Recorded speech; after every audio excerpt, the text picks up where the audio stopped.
Salve, salve, legionários! Eu sou o Léo Gravena. E eu sou o Gustavo Fior. A gente veio aqui hoje falar sobre como os X-Men chegaram no melhor momento deles atualmente.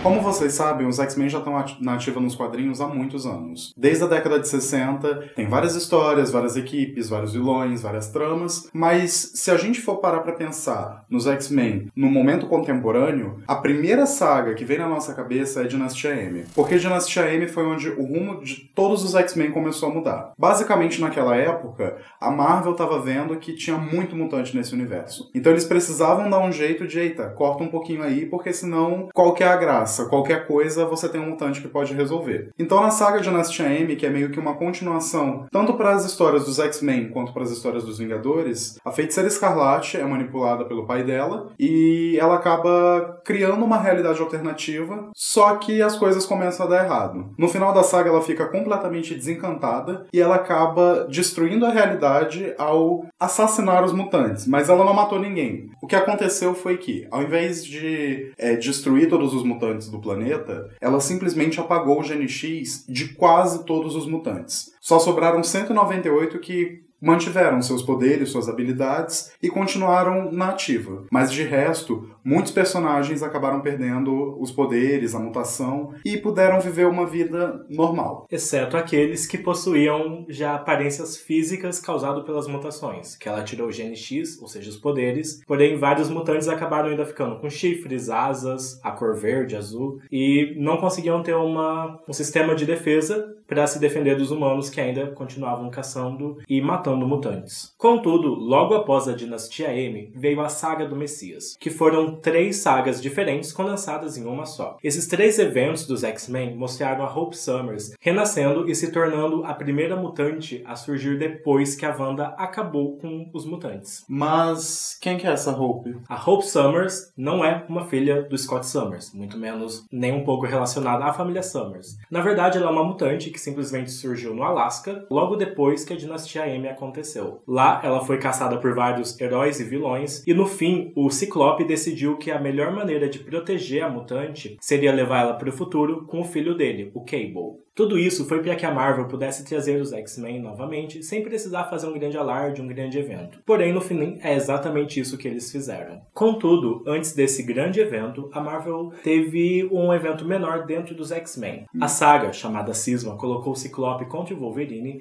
em uma briga ideológica que partiu a equipe no meio. Enquanto o Ciclope queria treinar e preparar os jovens mutantes para que eles conseguissem lutar e se tornar pequenos soldados, o Wolverine disse: não, as crianças têm que ser crianças, estudar e brincar e não vão sair por aí matando pessoas para se defender. No fim, essa divisão fez com que o Wolverine reabrisse a Escola Xavier, agora chamada Escola Jean Grey para jovens superdotados, enquanto o Ciclope ficasse em uma ilha, segregado do resto da humanidade e cuidando dos mutantes ali. Tudo isso fez com que os X-Men se separassem por um bom tempo, cada um tendo uma ideia diferente do que era ser um X-Men. Vocês aí devem estar se perguntando, mas qual foi o grande evento que fez com que a Marvel trouxesse os mutantes de volta? Eis que em 2012 a editora reuniu uma grande equipe de roteiristas, de desenhistas, para criar o maior evento que eles tinham feito desde a Guerra Civil. Nasceu assim Vingadores vs X-Men. Uma saga que muitos amam, muitos odeiam, alguns gostam, outros não, e que basicamente trouxe um grande conflito entre as duas equipes. Mas assim, os dois não eram heróis, então qual que é o ponto da briga? Basicamente, a Força Fênix estava vindo para a Terra em busca da Hope Summers, porque ela também era uma espécie de hospedeiro para essa entidade cósmica. A partir daí, os Vingadores viraram para eles e falaram: não, vocês não podem deixar a Força Fênix voltar para cá, porque senão o mundo vai ser destruído. E os X-Men só viraram para eles e falaram: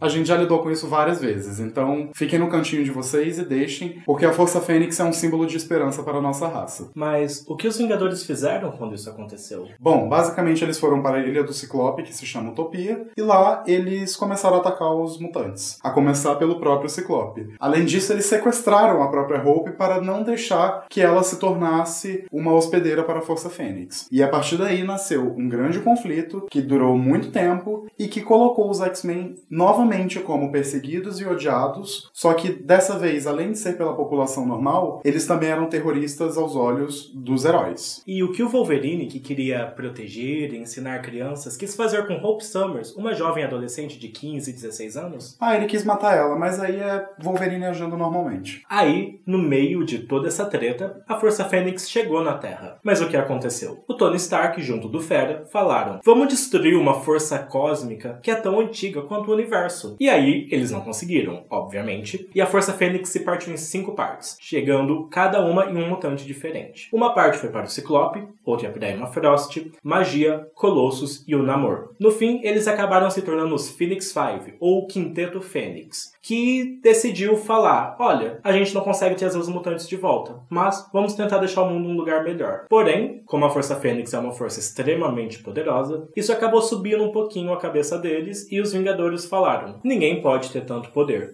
Então eles foram atrás dos X-Men, que estavam com a Força Fênix, e foram derrotando eles um por um, até que todo o poder da Força Fênix se concentrasse apenas no Ciclope. O resultado todo mundo já sabe, porque ficou bem popular nos quadrinhos. O Ciclope ficou muito louco, por causa do poder da Força Fênix, foi lá e matou Xavier. Mais do que isso, ele se tornou um terrorista e todo mundo queria caçar ele. Mas pera, como que os mutantes voltaram a partir de tudo isso? Aí é uma história um pouco mais complexa. Basicamente, a Feiticeira Escarlate e a Hope Summers se juntaram, deram as mãos e falaram: voltam os mutantes. E foi isso. Depois de Vingadores vs X-Men, os mutantes entraram em uma nova fase dos quadrinhos, com Brian Michael Bendis, o criador do Miles Morales e a Jessica Jones, se tornando o autor principal dos X-Men. Essa nova fase dividiu ainda mais Wolverine e o Ciclope. Enquanto o Wolverine estava com vários dos mutantes ali na escola ensinando, o Ciclope realmente se tornou um terrorista mutante, disposto a fazer qualquer coisa para salvar os mutantes da extinção. Pelo menos os novos mutantes que estavam chegando e sendo recebidos de uma maneira bem cruel pela humanidade. Nessa fase, basicamente, o Ciclope ele seguiu o melhor dos dois mundos. Apesar de ainda ser um pupilo do Charles Xavier, ele começou a trilhar um pouquinho a rota do Magneto. Tanto é que o Magneto fazia parte da equipe dele. E tanto é que ele chegou na frente da televisão mundial e ameaçou os Vingadores, na frente de todo mundo, e deixando bem claro que, se qualquer mutante fosse machucado, ia ter que se ver com ele e com a equipe dele. De que, além do Magneto, também faziam parte Emma Frost e Magia, além de vários novos mutantes que ele foi recrutando no caminho. Essa fase do Bendis à frente dos X-Men foi muito boa, só que ela acabou meio que abruptamente, porque aí a Marvel começou a fazer as mega sagas dela e acabou inserindo Guerras Secretas, que até hoje é tida como uma das melhores sagas recentes da Marvel. Só que isso meio que destruiu todo o universo para reconstruir de novo e acabou interrompendo completamente os planos do Bendis. Tanto que ele saiu meio que sem dar um fim para a revista. E depois disso só vieram trevas para os mutantes. Basicamente a Marvel entrou numa linha meio que esquisita, porque antes havia muita revista de X-Men e depois das Guerras Secretas, você só tinha 3 revistas da equipe principal e alguns derivados de personagens populares. Supõe-se, por tretas de bastidores e tudo mais, que a Marvel meio que estava boicotando a equipe porque eles não tinham os direitos dos X-Men no cinema. Então, a equipe foi meio que sendo jogada de escanteio, enquanto a Marvel prezou por popularizar outros personagens, que eram, no caso, os Inumanos. A partir daí saíram 2 sagas muito criticadas e muito odiadas pelos fãs dos X-Men, que foram A Morte dos Mutantes e Inumanos vs X-Men. Essas sagas elas meio que se complementam e elas explicam toda a treta entre essas duas equipes. Já de início de conversa, não são histórias boas e elas mostram que os mutantes meio que estavam morrendo por conta da névoa de terrígeno que dá os poderes aos Inumanos. Novamente, os mutantes sendo prejudicados por causa de alguma outra grande equipe da Marvel. Nessa saga, a gente meio que descobre todo esse rolê dos Inumanos e dos X-Men e como os mutantes estavam morrendo, só que a saga decidiu arruinar tudo que o Bendis e os outros escritores tinham construído. Basicamente, para vocês terem uma noção, Emma Frost, que tinha se tornado uma heroína, passando por toda uma fase de redenção nos quadrinhos, se tornou uma louca histérica, e o Ciclope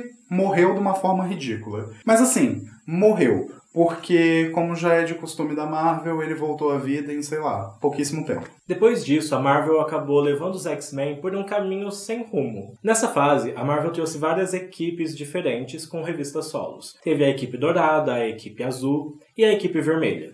Destas, somente a equipe vermelha da Jean Grey é que realmente teve um significado maior ali dentro de todo esse contexto. Mas ainda assim, ela não foi completamente levada em conta nessa era do Hickman, que é a atual que a gente está tendo nos quadrinhos. Dessa forma, a Marvel voltou a trazer uma importância para os X-Men. E ela colocou o Jonathan Hickman, que é um dos escritores mais aclamados recentemente ali dentro da editora, para liderar essa nova fase. O Hickman criou as sagas House of X e Powers of X, que deu origem ao Dawn of X, que seria algo como o Alvorecer dos X, que é sobre os X-Men finalmente se levantando e tendo o espaço merecido deles dentro dos quadrinhos da Marvel. E é meio coincidência, né, o fato de que os X-Men só estão voltando a ganhar importância agora, que a Disney conseguiu comprar a Fox, o que significa que em breve a gente vai ter X-Men no cinema. Para vocês saberem mais sobre o que está rolando com os X-Men nos quadrinhos atualmente, continuem no canal, se inscrevam e acompanhem as reviews que o Maidana está fazendo de todos os quadrinhos dos X-Men.